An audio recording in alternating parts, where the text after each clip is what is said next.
Þú ert að hlusta á Mjólkurhúsið. Samtöl á milli verka.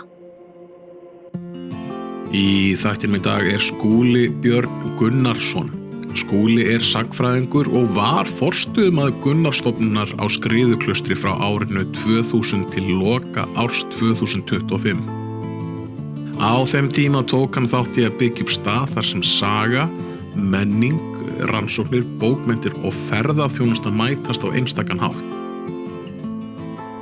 Skriðuklaustur auðvitað margt í senn, heimili Gunnars Gunnarssonar, fornleifasvæði, menningarstaður, fræðasetur og áningarstaður fyrir fólk sem vill skilja Austurland aðeins betur.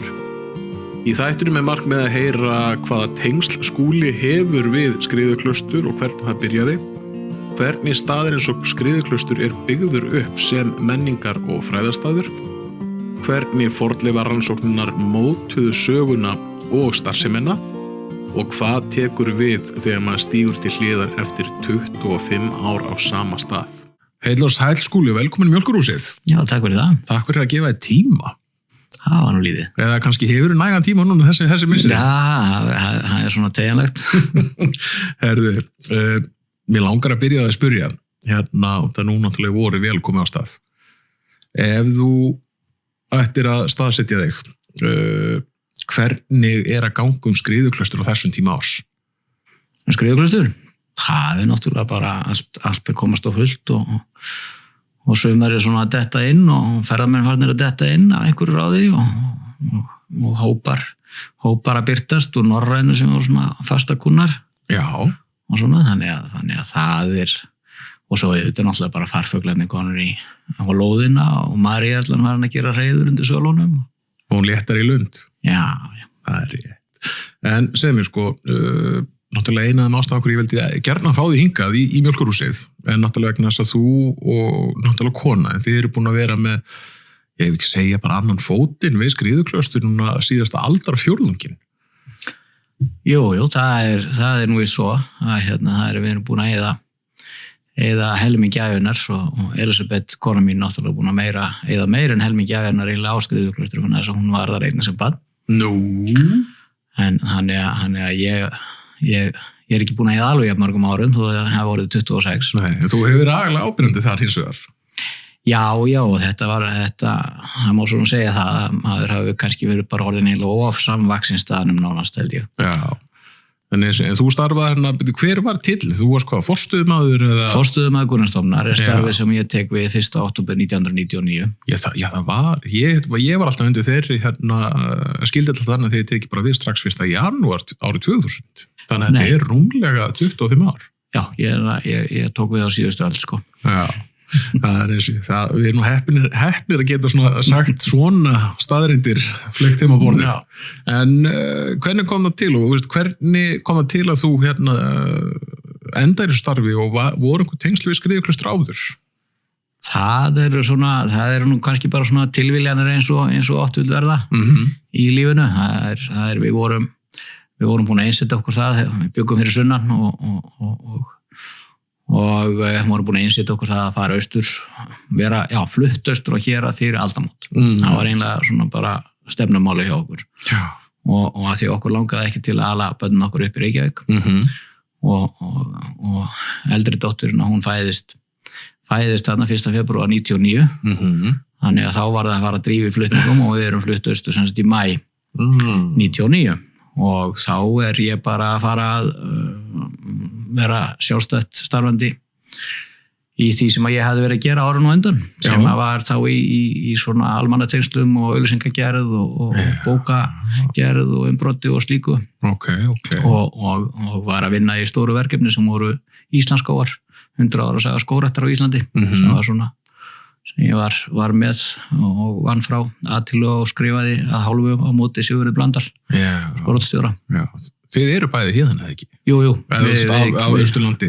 Við erum það og kynnumst í skógræktinni á Hallonstað, sko. Þannig að það gerist ekki romantískara. Að sjálfsög. Og svo búsett í skóginum í dag? Já, og svo búsett í skóginum í dag.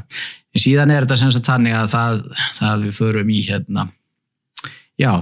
ég að vinna í Íslandsskógum og það auglýst, það verið að auglýsa eftir forstöðumanni fyrir nýja stofnun á Skriðuklaustri, og það svona hnift í mig síðan og þú ættir nú að sækja eiginlega og ég læt til leiðast þar að segja svona eftir að við vorum búin að ræða þetta við hjónin og að því að Elisabeth, eins og ég segja, hún átti ákveðna rætur þarna og svo stend ég þá uppi með pálmann í höndunum að vera valinn og ráðinn og tek semst við þarna 1. október 1999. Hvernig fyrir okkur eins og sérstaklega bara fyrir mínu parta sem Skriðjuklaustur búið að eins frá því ég kem hingað, eins innan gæsalappa að þetta náttúrulega búið að vera áfangastaður og segull. Hvernig var einhver starfsemi fyrir eða? Á þessum tíma þá var húsið búið að vera opið. Það opið þannig sem 99 en það var í rauninni eiginlega bara tómt.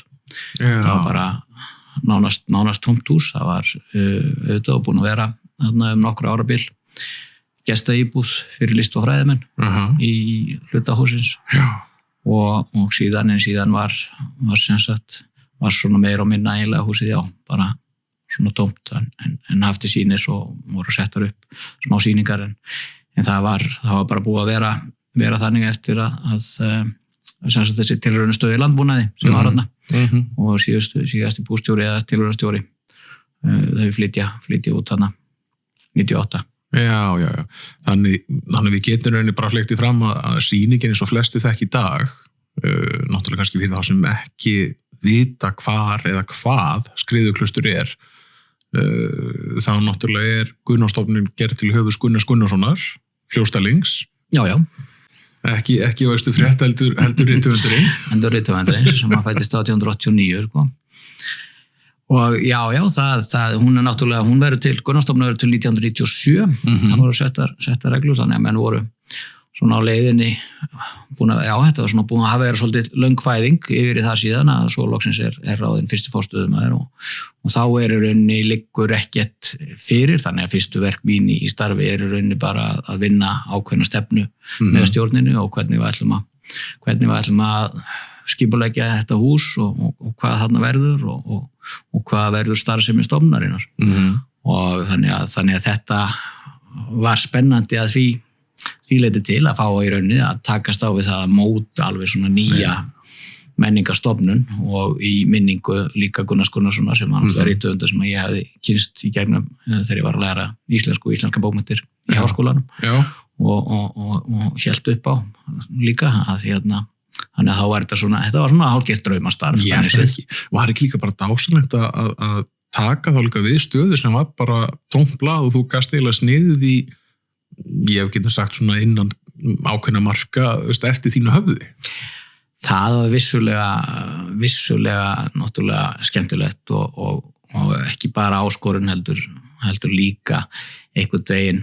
Já, það svona kýtlaði, getum við alveg sagt, það svona kannski gerði það að verkum að lét til að sækja á sínum tíma að þarna sá maður fyrir sér að þarna getur maður virkilega svona bara lagt línurnar fyrir eitthvað sem að lifi síðan vonandi inn í framtíðina. En þá náttúrulega eins og með uppbygginguna náttúrulega eins og ég sjálfur óbáslega þenkjandi í ferðaþjónustu sérstaklega hérna í okkar fjórðungi hérna á Austurlandi upp úr 2000. Hvernig var þessi tími? Var eitthvað erlenda ferðamenn eða voru Íslendingarnar að koma að heimsækja eða? Það voru þetta árið 2000, ætlaði ekki verið 180.000 gerst í erlendi ferðamenn á Íslandi á þeim tíma, ef maður rétt. Já, þvert yfir landið? Já, á öllu landinu. Og það var fyrst og fremst voru við að fá náttúrulega þegar við opnum árið 2000 og þá erum við að fá íslenska ferðamenn. Þannig að við lögðum heilmikla áherslu á það, voru samt sem áður alveg það metnaða fullaði fyrstu svona upplýsingarspjöld sem voru sett upp á sýningu Gunnar og slíkt að þau voru á íslensku, dönsku, fransku, þýsku og ensku. Já, byrju það eru löndur sem bækurnas voru gefnar út eða ekki? Jú, það náttúrulega komið fyrst og næst flest verk öll verk komið náttúrulega út á dönsku og flest verk komið einnig út á þýsku og svona þannig að það svona var ákveðin skylda í því. Já, Það kom mér alveg rosalega mikið óvart, ég náttúrulega fór sko eins og bara síðasta sumar 2025, þá kom ég nokkur svona með hópa og þar var starfsmaður sem heitir Darri og hann ljóstraði nú upp á þeim tíðanpunkti bara vitnisins ég hafði ekki sjálfur. En það var það að Gunnar hefðirinn átti að vera Nóbelskáld. Er það ekki rétt hjá mér? Já, það er hann var tilnefndur. Já. Oftar en einu svona, oftar en tvisvar og oftar en 5 sinnum að segja. Nú var það svo. En það endaði þannig að vinur hans og kollegi á þeim tíma, Halldór Laxness, endaði með hnossið. Jú. Og eflaust fyrst og fremst vegna tengsla Gunnars við Þýskaland á tíma nasistana og þegar að bækurans myndu mikilvæg vinsælda þar en líka fyrir það að Gunnar hann auðvitað frumsamdi sín verk á dönsku að langmestu leyti og það fór svona í taugarnar kannski á Íslendingum sem voru náttúrulega þarna alveg fram að sjálfstæði þjóðarinnar að þá voru þeir svona heldur fyrir það að auðvitað þjóðtungan, hún ætti nú að hafa yfirhöndina. Já, erum við ekki svolítið þar ennþá? Jú, heldur betur. En ef ég spyrði bara, þú veist, eins og hvað þurfti fyrst að gerast til þess að skriðuklustur farlipna við úr þessu tóma blaði yfir kannski í það sem við þekkjum í dag? Það var svona, málið það að náttúrulega að Gunnarstofnun hennar hlutverk hefur alveg frá upp það hafi verið mjög svona víðtækt. Það er ekki eingöngu bara snúist skriðuklaustur og Gunnar heldur var það beinleiðis kveðið á það í reglum með stofnun að stofnun ætti að beita sig fyrir eflingu austfirskara fræða og stuðlaði atvinnuþróun á Austurlandi og öllu slíku. Þannig að svona fyrir viki að þá kannski einmitt fór maður líka sem forstöðumaður dálítið vítt sviðið og lét að sig kveða víða og það var þá líka sömuleiðis bara til að koma stofnunni á kortið en ekki og svo lögðum við þá bara áhersluna á það með staðinn að þetta væri svona dálítið tvískipt árið að það væri annars vegar sumarið og síðan teygðist síðan svona í axlirnar í báðar áttir og vor og haust smátt og smátt með árunum en fyrst var þetta náttúrulega bara sumarið sem var verið að horfa á ferðamannin að þá væri skriðuklustur bara ferðamannastaður og svo hins vegar yfir vetrartíman og í skammdeginu og þá snerist þetta meira einmitt svona fræðastarf og vera með staka viðburði og ýmislegt af þeim toga og það er svona eitthvað sem hefur kannski bara gengið svo eftir og það var ég held að fyrsta sumarið 2000 og þá höfum við verið með 4000 gesti. Ég man rétt. Ég kalla það nú bara svona gott. Og það var bara mjög gott. Það var bara mjög gott og það voru náttúrulega 95% Íslendingar sko. Já, sko nefnilega það náttúrulega það er svo auðvelt að gleyma sér í því og hugsa bara staðinn, skriðuklaustur þegar að vera að ræða þetta þessa vinnu. Náttúrulega ég skal bara við ég hafði ekki hugmyndum að það væri krafa þannig eflingu austfirskra fræða og atvinnuþróun og þar fram til götunum og en hvernig þú veist nú slípa, ég viðkynna bara ef ég fengi nú svona starfi hendunar gjörsamlega óformað hvernig fórstu eða að því að byrja svona að hugsa hvernig get ég hafið meiri atvinnuþróun varstu með einhver vísi eða Það var svo sem kannski ekki þannig nema bara að við leggjum á sínu tíma svona niður hvar áherslur okkar getur legið í einhverju slíku og þá er það náttúrulega kannski menning og ferðarþjónusta og sem hefur þróast og það gerist náttúrulega síðan að við getum sagt að það hafi náðst mjög fljótt svona ákveðin sátt skriðuklustur og austfirningar svona hafi hrifist með þegar að þetta fór að byggjast upp á staðnum og stofnunni var svona ákveðinu smá stolti þannig að þegar er síðan undirritaði fyrsti samningur á milli ríkisins og landsluta samtaka menningaráð að fyrsta menningaráð á landinu var sem sagt menningaráð Austurlands. Já, ok. Og þá ákveðið að velja að sem sagt fela Gunnarsstofnun það að hýsa starfsmann menningaráðs. Það að segja að við Gunnarsstofnun gerir samning við menningaráðið og við ráðum fyrsta menningarfulltrúa Austurlands, hana Signýju Ármannsdóttur.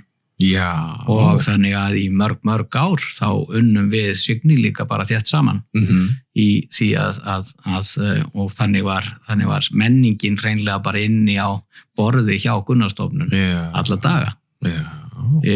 Síðan hef ég nú alltaf verið, ég er bara alinn upp við það í rauninni að maður eigi að vera virkur í sínu samfélagi og skipta sér af öllum málum, kannski mörgum málum stundum og þannig að ég fór þar að leiðandi líka inn í það að setjast í stjórn Markaðsstofu Austurlands og vera á kafi í félagsstarfinu í kringum ferðaþjónustuna og uppbyggingu í því og þannig kom svona þessi ferðaþjónusta enn frekar inn og þannig að þetta svona, þannig vindur þetta svona utan á sig, smátt og svo auðvitað að svo bætist svona við eitt og annað eins og fornleifarnar og klaustri og hitt og þetta sko. Já, það gaf honum minnst bæði á þetta vegna þess að náttúrulega ég kynnist þér upprunalega gegnum það sem kallast uppgerðarsklasin á Héraði sem svona miðað þessa lýsingu af þér náttúrulega kannski ef ég fæði bara til þess að segja í stuttumáli hvað eiginlega uppgerðarsklasin sem þú hefur nú sinnt formennsku í lengi vel en lést á störfum til nýlega, eða ekki? Já, uppgjörðsklasin, það er svona lítið klasafyrirbæri.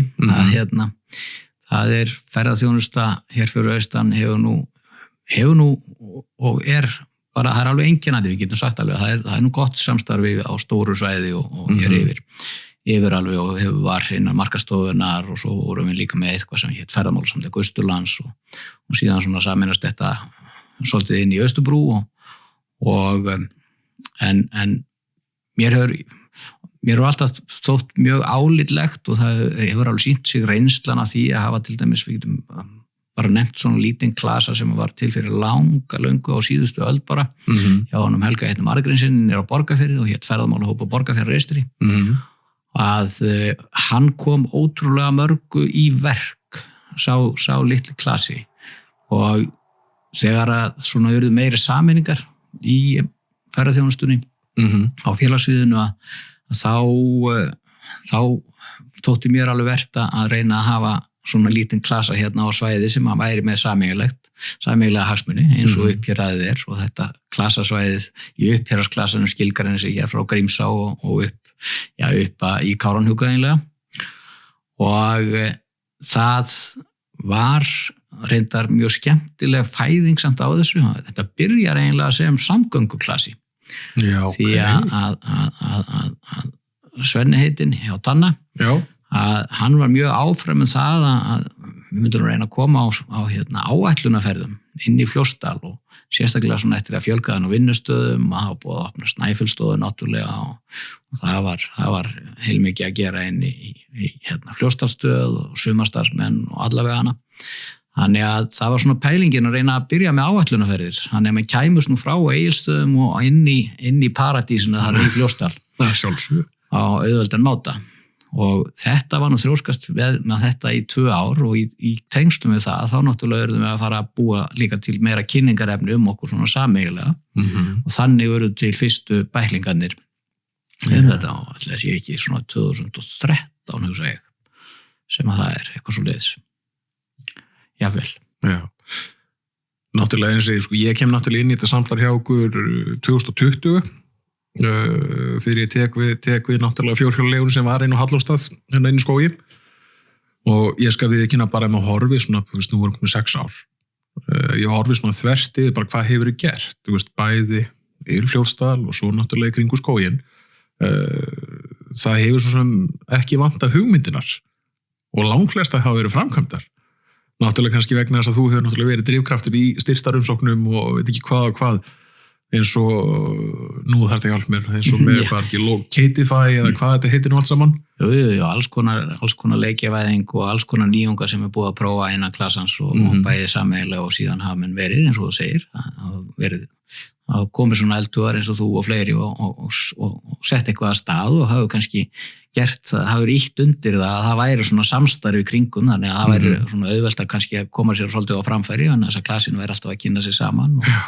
og svona í kringum hengifoss.is, heimasíðu og hallanstaði.is og allt þetta, þá hefur skapast þetta en svona grunnmottóð í tengslum við þetta rauninni bara það að þessir aðilar sem eru í ferðaþjónustu og annarri þjónustu á svona litlu svæði eiga svo margt sameiginlegt og þeir geta áorka svo miklu meira eða setja pínulítið af pening svona saman í hlutina, þá hægt að sækja í sjóði til að fá jafn mikið jafnvel úr eins og uppbyggingu Sjóðausturlands til þess að gera eitthvað átök og ég hugsa við höfum svona kannski ég svo það sé alveg allt í lagi að segja það að við höfum þessi litli klassi og uppjöraðist, það svona kannski einna best að vígi með endurnýjun á ljósmyndum og vídeóupptökum og slíku að því að við höfum farið í slík átök og bara geta það í krafti þessara litlu sameiningar. Sko. Enda, ég maður rétt á einhverjum einu fundinu hafa nú talað hvað þeirri fleygu línu fleygt fram að saminuðu stönduðu sterkari heldur sundruð. Allan daginn. Og bara ef maður notar svona þennan grunn af heilbrigði skynsemi þá sér maður það að ef það 4-5 til 10 fyrirtækin og manni ekki hvað margir í klasan. Það 17 núna líka. Það 17 núna. Það satt alveg heil mikið með lítið svæði. Með lítið svæði og bara ótrúlega fjölbreytt náttúrulega líka á þessu litla svæði. Sko. Algjörlega. Margir matsölustaðir og náttúrulega óteljandi náttúruperlur og síðan í rauninni sýningastaðir og söfni eins og óbyggðasetrið, Skriðuklaustur, Snæfellsstofa og svo áglemdu náttúrulega skóginum sko. Já, sjálfsög. En þú myndist aðeins á fornleifarnar við Skriðuklaustur áðan. Náttúrulega sko, þarna var náttúrulega klaustur áður, á öldum áður. Verið 500 árum. Já, hvernig hófst þetta eiginlega allt saman eða hvernig hófst þessi uppgrefturinn í sjálfu sér? Það er svona eitt af þessu sem við kannski settum fingurinn svolítið á þegar við erum að hann í upphafi að velta fyrir okkur hvað séða nú í sögu staðarins sem að sé rétt að reyna að fókusera á og það á sama tíma þá akkurat verið að fara af stað með kristnihátíðasjó í tilefni 1000 ára afmælis kristni á Íslandi og í reglum fyrir þann sjóð þá var það sett að það ætti að standa og setja pening í eitt stóran fornleifa uppgröft í hverju landsfjórðungi og við einsettum okkur það að það skildi verða á Skriðuklaustri sem að yrði á Austurlandi og unnum svona fylgi fyrir því og það var strax á árið 2000 sem að snemma á árið 2000 sem að ég sett mig í sambandi við Steinunni Kristjánsdóttur, fornleifafræðing sem hafði nú verið einmitt safnstjóri hér á Minjasafni Austurlands og grafið upp minjar hér og meðal annars Geirsstaðakirkju í landinu heima og út í Tungu. Þannig að ég þekkti Steinunni fyrir og þannig að þá byrjar það þannig að við bara árið 2000 að þá förum við að stað og reynum að setja smá peningi það, að reyna að staðsetja þessar klausturminjar. En þess að á þeim tíma þá vissi í rauninni enginn hvar klausturhúsin hefðu staðið á Skriðuklaustri. Þannig að númer 1, það var bara að reyna að staðsetja þær, það var vitað mennan kirkjugar sem var þarna niður á kirkjutúrinu, en það var ekki vitað að klausturhúsin hefði endilega verið þar, margir voru þeirra skoðanar og þeir hefðu staðið þar sem að Gunnarshús stendur í dag. En okkur tókst það sem sagt árið 2000 með jarðsjármælingum og nokkrum skurðum að staðsetja rústirnar þarna niðri á kirkjutúrinu í út jaðrið utan við hennar kirkjugarð. Já. En svo hefur bara verið haldið áfram að grafa upp eða ekki bara ár eftir það eða hvað? Síðan byrjar fyrsta fjárveiting úr kristnihátíðasjóði ekki fyrir 2002. Já. Og þá byrjar uppgröfturinn á fullu og þetta verður ansi stór hluti af starfsemin á staðinu því að þarna þetta þýðir það að við erum með svona 15-20 sumarstarfsmenn í kannski 9 vikur sem er verið að grafa 9-10 vikur yfir sumarið og sem betur fyrir að þá voru gamlar vinnubúðir frá Landsvirkjun töluvert fyrir innan það sem að fljóstastöðin núna og þar við fengum afnóta þeim fyrir allt fornleifafræði gengið og síðan vorum við bara í mat á Skriðuklaustri sko. Að mestu þannig tókst að bjarga því og uppgröfturinn fer semst bara á fullt í raun að árið 2002 og við erum með fjárveitingar og kristnihátíðarsjóði í 5 ár en þá vorum við ekki nema svona rétt tæplega hálfnuð sko þannig að þá hófst baráttan að halda í að fá fjárveitingar áfram sem að þýddi það að maður þurfti að fara bónlega til búðar á hverju ári til fjárlaganefndar og leggjast á þingmenn og lobbyast á fullu til þess að ná því og svo fengum við náttúrulega einhverja peninga og starfsfólki gegnum Evrópuverkefni og slíkt. Já, þú minnist á Evrópuverkefni, var það sko einhvers að ég man alltaf eftir þú talaður að þú var að vinna í háskólaverkefnum annars slíkt. Byrjað þessi svokölluðu háskólaverkefni út frá rauninni uppgrefturinnum og þessu eða? Já, það má segja að þau svona tengjast aldrei mikið, þau Evrópuverkefni sem Gunnarstofnun hefur verið í að þau hafa verið svona kannski meira út frá einmitt minjónum og menningarminjum og miðluna á minjum og við svona, það svona þróast og það, já, má alveg segja að það þróist svona að vissu leyti en samt ekki beint upp úr þessum samstarfi sem var í kringum uppgröftin sjálfan. Heldur að það svona tekur við þegar uppgreftinu síðan lokið 2012 því að við einsettum okkur það líka strax í upphafi að nota svona 2012 sem ákveðna svingun þannig að þá væru 500 ár liðin frá því að Klausturkirkjan var vígð það var eina örugga ártalið einlega sem við höfðum í allir klaustursögunni að það var vitað að Klausturkirkjan hún var vígð 1512 og það var ágætt að geta nota það á þingmenn og aðra að þetta er nú að ljúka þessu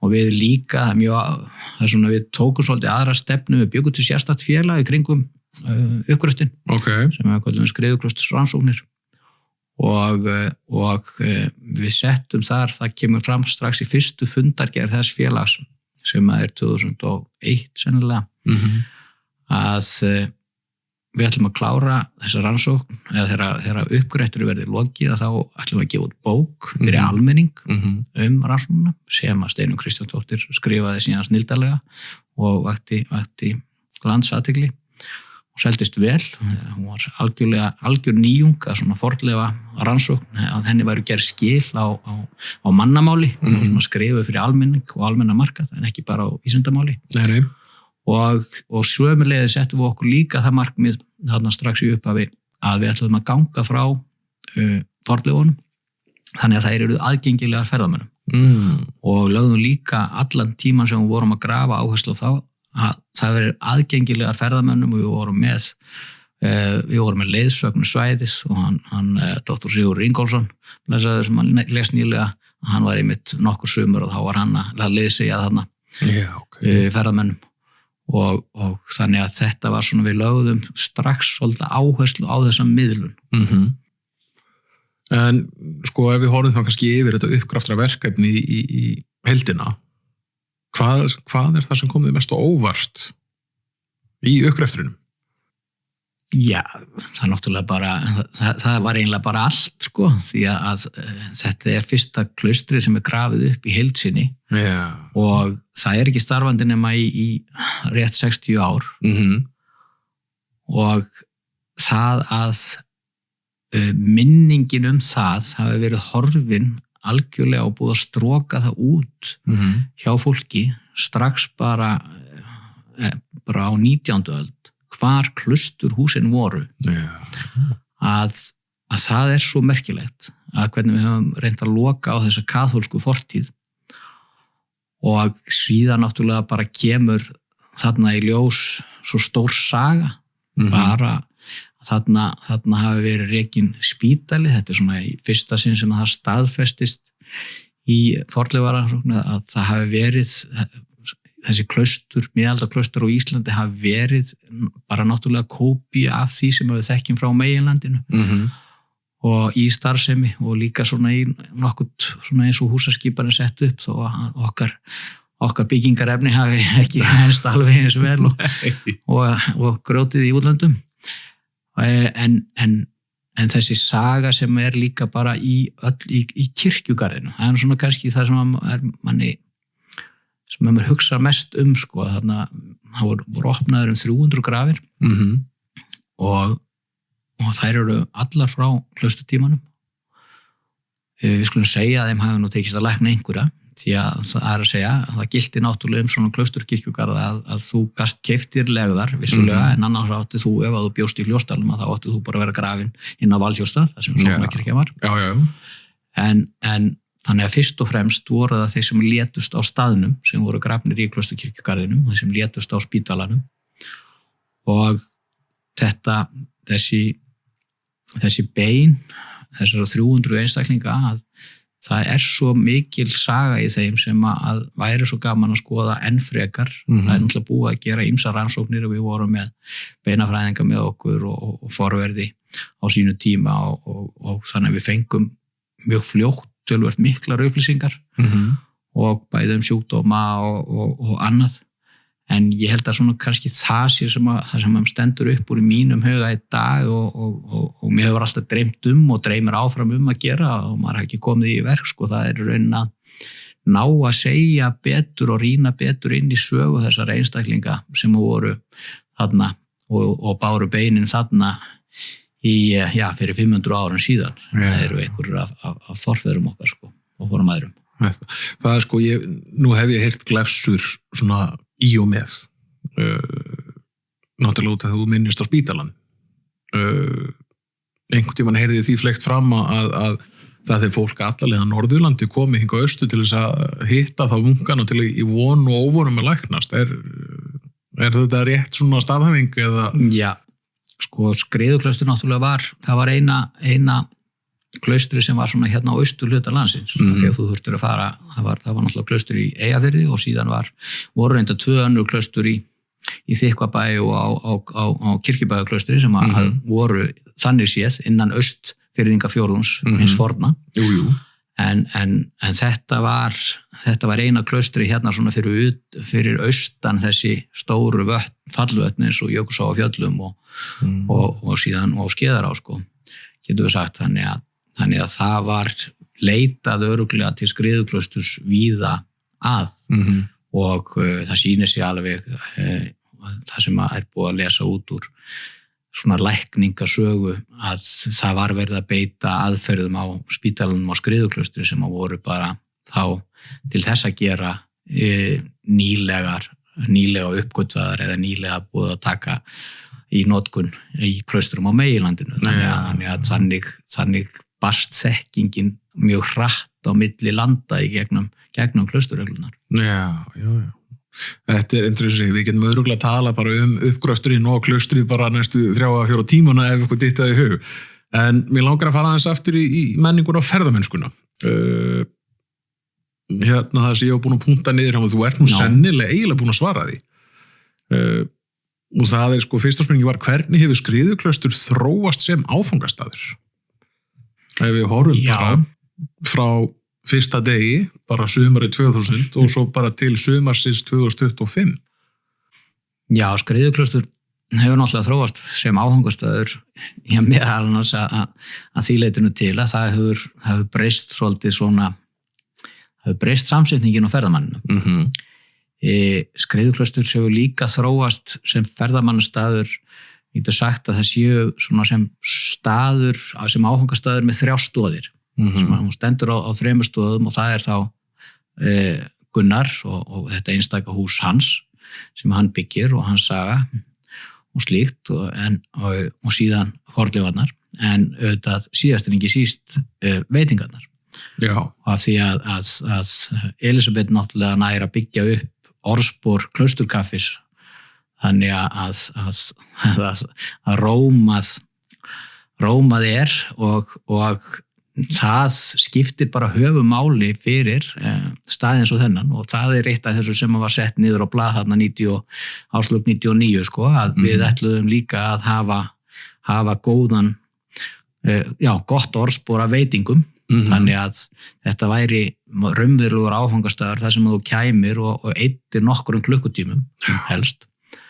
Og ég held að við getum alveg sagt að það hafi kannski tekist þegar maður horfir á breytingunum sem verður hérna frá árinu 2000 þegar við erum að rétta að skríða af stað með þetta og síðan yfir í 2025 að þá auðvitað eru gestirnir farnir að dvelja langflestir lengur, menn koma og menn skoða sýningar og fræðast húsið og fræðast Gunnar og svo ganga með niður á fornleifasvæðið og skoða það og eru kannski búin að skreppa í sýndarveruleikann klausturhúsin upp í húsi og njóta svo veitinga og bara jafnvel sko við orðum vitna því að menn eru kannski bara í hádegi og svo eru menn samt sem áður ekki farnir á staðinn en þeir eru komið á kaffi og þannig að menn eru bara sumir allan daginn og svo auðvitað bættist við þannig 2010 þá náttúrulega Snæfellsstofa opnuð þarna við hliðina og þannig að þetta svona kjarnastaður í ferðamennsku það sem mann geta í rauninni komið og eitt þessum alveg góðum dagparti og nánast heilum degi sko. Já sko það nú alveg segin saga að þú ætlar að fá Íslending til að stoppa það, kannski getur við fullir þetta fyrir bara hver einustu mann veru, ef það er góð matur þá stoppum við lengur.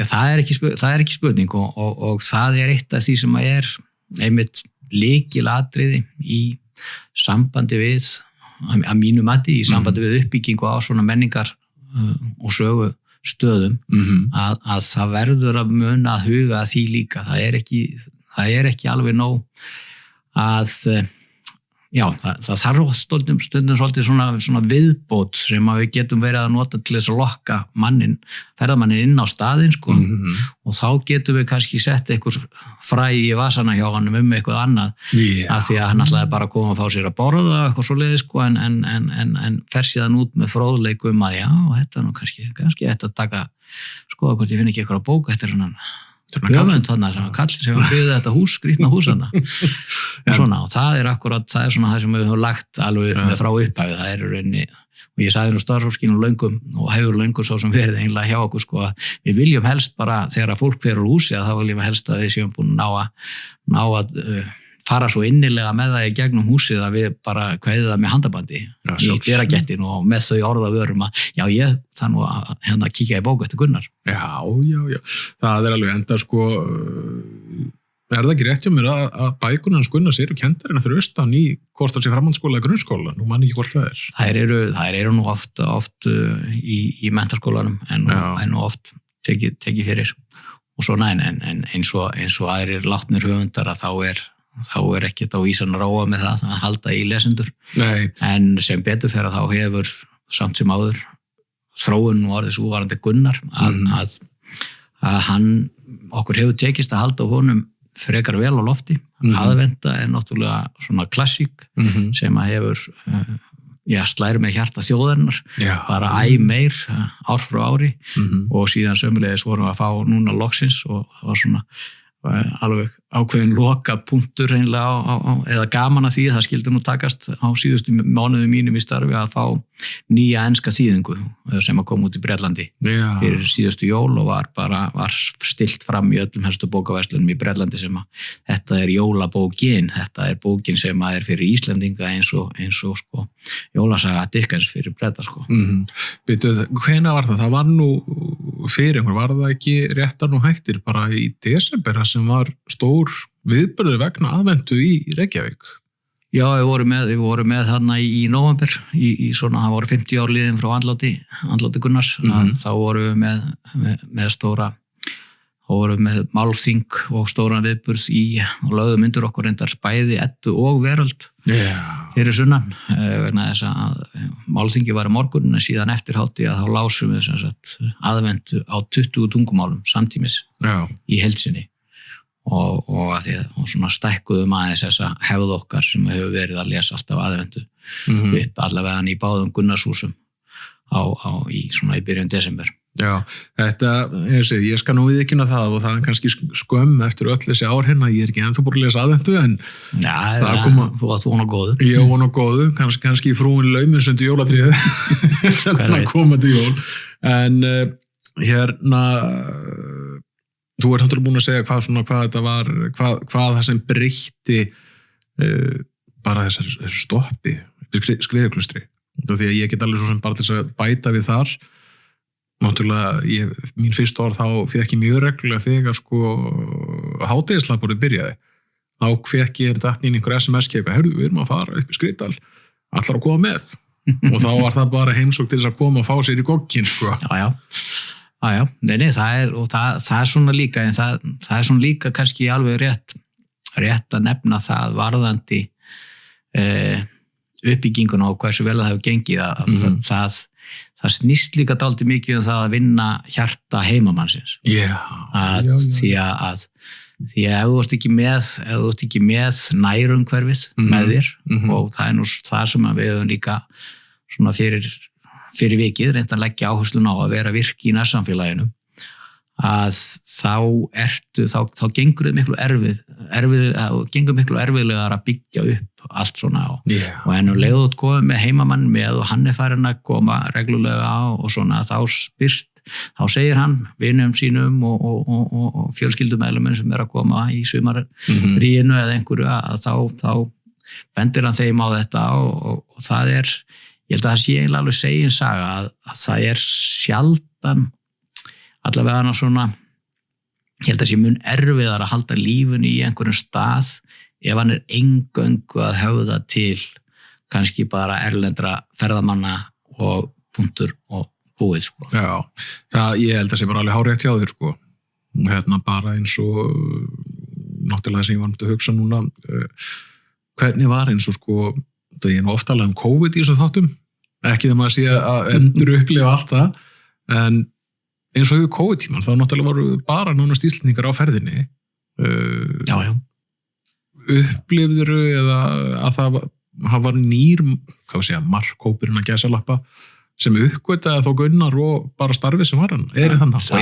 Það var náttúrulega alveg segin saga að þegar Íslendingar og höfuborgarbúin tróðfyllti héraðið að þá í COVID-tímanum að þá var bara á hverjum degi var fjöldi fólks eða tugir manna sem komu og bara höfðu bara vissu ekki í rauninni hvert voru í komnir og þekktu jafnvel ekki til Gunnars og ekki til Skriðuklausturs og hvað það var þeir komið eitthvað tíman og þannig að það var aðeins og þú segir, það var svona alveg nýr markhópur og vonandi á eitthvað ásá nýji markhópur eftir að skila sér svona aftur eða einhver afkvæmi hans, getur við sagt en því að þetta svona, við eigum svolítið ennþá svona við hugsa nú þróunin á þessu svona ferðarþjónustunni hérna fyrir austan að þá eigum við nú svolítið eftir ennþá í að vera jafn okkar annara landsluta að því leitinu til að við erum uppselt svolítið yfir sumarið og flestir gististaðir náttúrulega tróðfullir en við eigum samt sem áður að leggja alltaf áherslu á það held ég hérna fyrir austan að ná Íslendingunum til okkar. Því að það er lengi pláss fyrir Íslendingin, sérstaklega þegar hann nú komið með skuldahalan og eftir sér í hjólísónum að þó að sé langt að draga því hérna austur að þá er það bara þrælfínn markhópur sem er alveg hægt að nádaldið meira út úr held ég og við mögum alls ekki gleyma honum þó við viljum fá þetta erlenda ferðamanni til þess að ná að gera þetta að algjöri heilsárs atvinnustar sem ég hérna fyrir austan en í sumrinu að þá skiptir bara heilmiklu máli að ná fólki inn á tjaldsvæðin og fá Íslendingin ef hann er komin hérna austur og hann að borða þá dvelar hann og yfirleitt í eina viku svona ef veðrið er sæmilegt og lengur eða betra og 3 vikur eða betra en hérna og þetta eru ferðamenn sem að skila sér einmitt inn á svona staði eins og Skriðuklaustur og svo náttúrulega myndust á hann á sýndaveruleikum ég náttúrulega stenglimti honum Ég held að ég geti fullist það. Ég hafa nú fyrsta sem prófa sýndaveruleika einmitt upp á Skriðuklaustri. Hvernig, það var hluti háskólaverkefni líka það ekki? Það var hluti á svona Evrópusamstarfsverkefni að fara í það. Það er tengist núna kannski því að maður hefur, ég er svona einn af þessum tækjaóðu og Ég er það ekki bara kostur? Og alltaf að sjá eitthvað ný tæki og reyna að finna einhverjar nýja leiðir og það var svona ein leið til miðlunar sem var svolítið spennandi að mér fannst að það var að reyna að koma klausturbyggingunum yfir í sýndaveruleika. Og það var þrælstórt samvinnuverkefni sem voru með svona norðurslóða verkefni samt sem áður en voru þar í samstarfi við Skota og Íra og Normenn og þá náðum við að smíða þennan sýndaveruleika og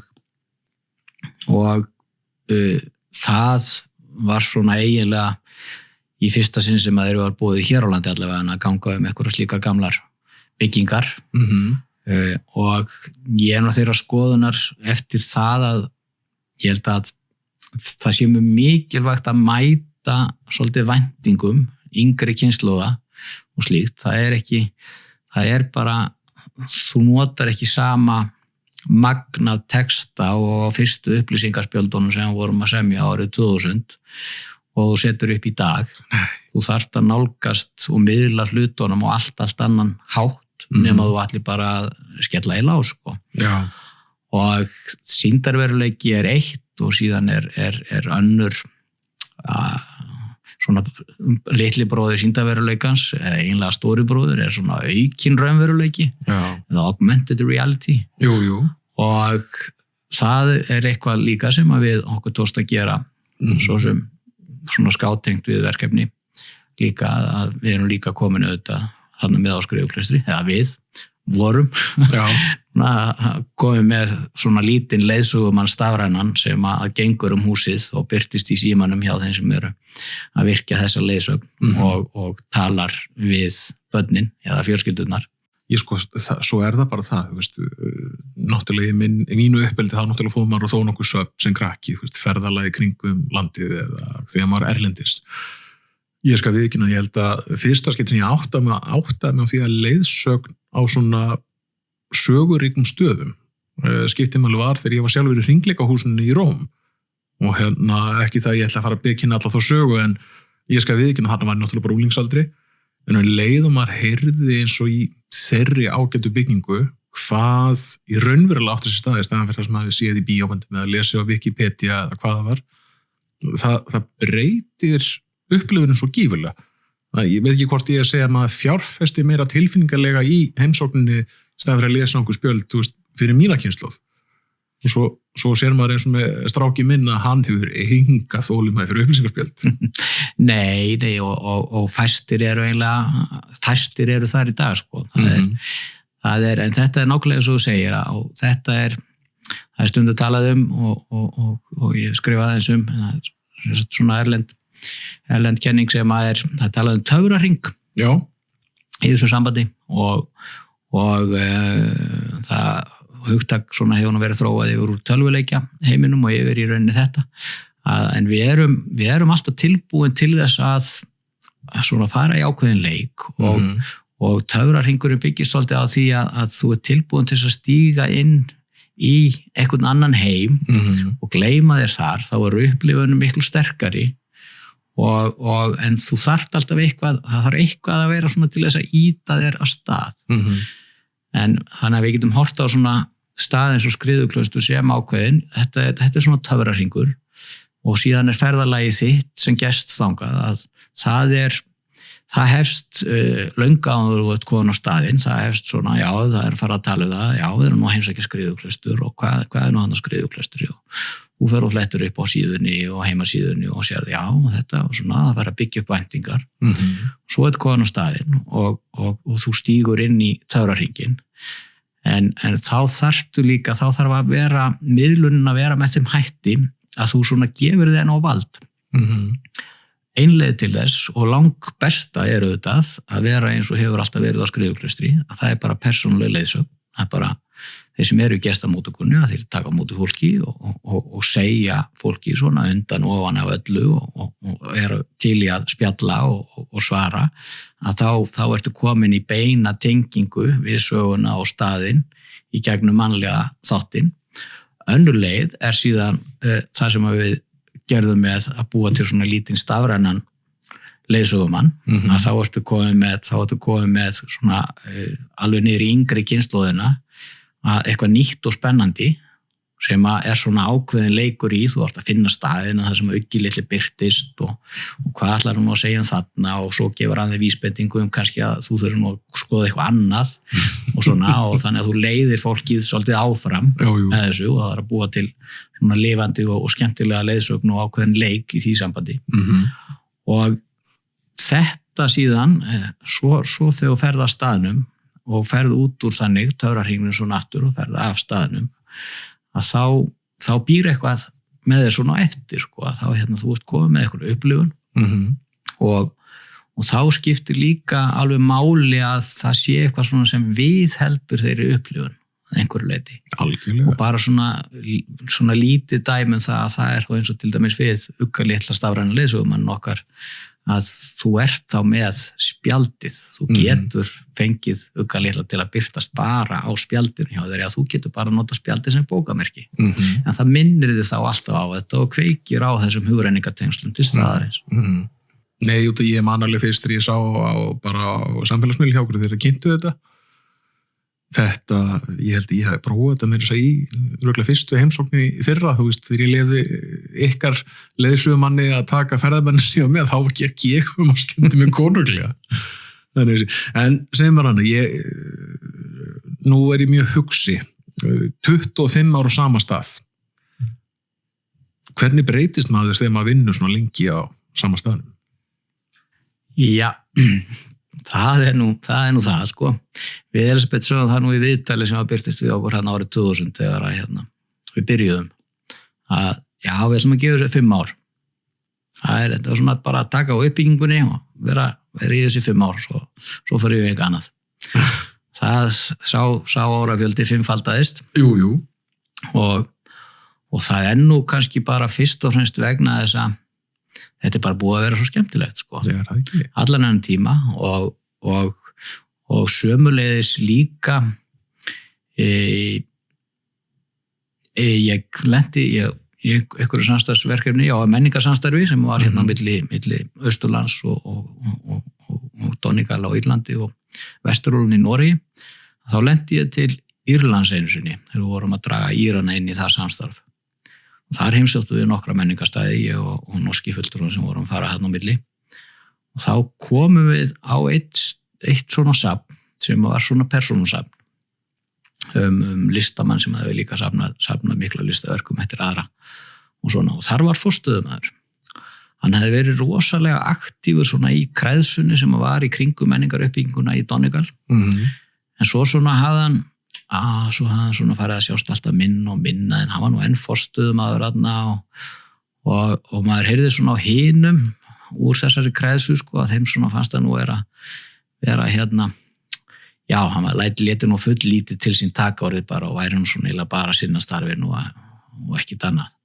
Og ég man eftir að ég hugsaði á þessum tíma út í Írlandi að ég ætla aldrei að vera þessi sem að hérna svona vinirnir og félagarnir tala svona að bara vera algjörlega inn í mínu starfi og svo svona reyna að gera helst bara eitthvað lítið annað eða bara þá eitthvað svona enga fyrir utan það.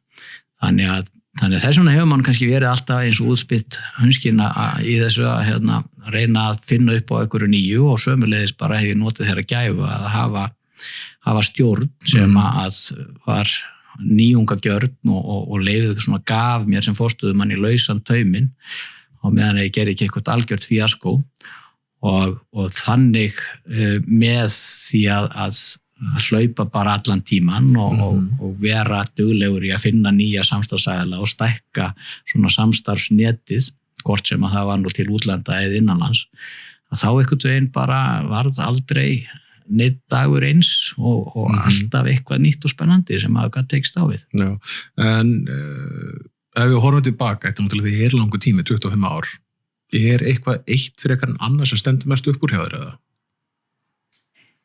Ég held að sé nú voðalega erfitt að segja, draga eitthvað eitt fram sko.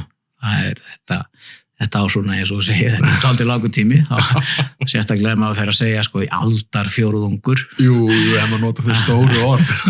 Og hugsa til þess að maður er nú samt ekki nema 56 ára gamall sko, að þá held ég að það sé svo sem kannski ekki eitt, ég held að það sé bara svona heildin að maður svona getur alveg hort tilbaka og hort til þess að jú, maður er nú búin að áorka einhverju og það hefur nú eitthvað gerst á þessum árum sem maður er búin að vera þarna og einhver breyting orðið og maður er búin að kannski hafa einhver áhrif líka bara svona lengra út fyrir staðinn og á ýmsum sviðum. Þannig að það er svona það sem að ég held að maður sé nú kannski bara stoltastur af og hugsi til og vonandi bara fæ maður tækifæri líka til þess að miðla af þeirri reynslu sinni eitthvað meira. Já. En nú þegar þessum kafli er lokið og lauk náttúrulega síðustu áramót, hvernig lítur lífið út hjá það núna þessi dagana? Lífið hefur nú svona síðustu mánuðina, það er að vera búnir, hann er búnir 4 mánuðir á þessu ári og ég ætlaði nú að lýsti því nú stórt yfir í viðtölum hann á síðasta ára ekkert tíman að nú ætlaði ég að fara að snúa mér að skriftum og eigin hugðarefnum en ég hef nú lítið komist í það ennþá, það er einhvern veginn svo að það eru nú dálítið margar svona innansleikjurnar sem maður þarf að klára eiginlega eftir öll þessi ár, þannig áskriðu og klaustri það er dálítið margt sem maður þarf að færa yfir og rétt ný netföng og það þarf að tæma þessa möppuna og koma ýmsu til skila og allt þar fram eftir göttunum sko. Þannig að þetta er svona búið að vera dálítið mikið í því og svo eru nú víst einhver félag sem maður er ennþá með á herðunum og ef maður segir sig úr einni stjórn þá er maður komin inn í aðra og þetta er tími aðalfundana sem er búin að vera núna náttúrulega. Þannig að ég er svona vonast nú til þess að samt sem áður svona á næstu vikum að með hækkandi sól og fyrir að nálgast sumarið að þá færa menn og komast svolítið í þetta en aðalega er það nú bara hjá okkur hjónunum núna að reyna svona að njóta þess að vera ekki rígbundin og við ætlum að reyna að eiga sumarfrí í sumar sko, svona einu sinni svona allavega eitt gott sumar og fara eitthvað á stúfana með það en við erum samt sem áður við erum með fyrirtæki sem að heitir Orð og list með Upsulóni og það er svona það verður eitthvað brasað inn að þessi fyrirtækis með fjölbreytta atvinnugreina skráningu á því getur við sagt. Og hvað er eitthvað hver verður svona vettvangur eða viltu ljóstraði upp hvað Orð og list munu gera eða er að gera? Það ég held að verði nú bara að koma í ljós en það er efst á blaði hjá mér er ennþá náttúrulega að komast í að halda áfram að skrifa ég á víst á að heita sem svo að ég er 30 ára rithöfundamæli á þessu ári líka. Nú, já, þú hefur gefið út áður. Ég er verðlaunaskáld. Nei, ég vissi það ekki. Vissir það ekki, árið 1996 fyrir 30 árum. Nú, þá var ég fyrstur til þess að hljóta bókmenntaverðlaun Halldórs Laxness fyrir smásagnasafni Lífsklukkan tifar. Já, alltaf mér læra eitthvað nýtt. Þetta er ekki hugmyndum. Þannig að þá náttúrulega þarftu nú að fara að skrifa og gefa eitthvað út í tilefni afmælisins. Já, það er eiginlega, ég verða að ná að standa við það. Já, en það sko, ég var búin að punta niður hérna hjá mér, hvaðan langar þig að gera næst, ég heldur þú sér búin að svara því. Þannig að þú ert bara klára að skila skriðuklaustri af þér eða Gunnarstofnun. Já, maður er svona í því að klára það og síðan að reyna svona að fara að takast á við önnur verkefni sem að hafa verið í skúfunni hjá manni sjálfum eða hjá einhverjum félögum sem maður hefur aðeins verið að sinna.